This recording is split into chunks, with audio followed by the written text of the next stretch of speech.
नमस्कार प्रेक्षकांनो, स्वागत आहे आपल्या मराठी यूट्यूब चॅनलवर। आज आपण पाहणार आहोत दारिद्र्यता घरात येण्याचे मोठे कारण। पहिला, वास्तुशास्त्रानुसार घराच्या भंगार रद्दी तुटलेल्या वस्तू ठेवू नका।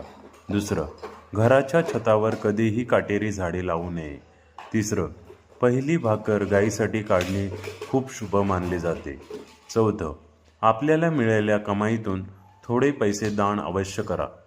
तो इतरांना देतो त्याला देव पण देतो, चांगले आशीर्वाद मिळतील। पाचवं, घरात गोल आकाराचं फर्निचर अतिशय शुभ मानले जाते। सहावं, वास्तुशास्त्रानुसार घराचा पाण्याचा निचरा उत्तर किंवा पूर्व दिशेला करा, यामुळे आर्थिक आवक वाढते, दारिद्र्यता घरात येणार नाही।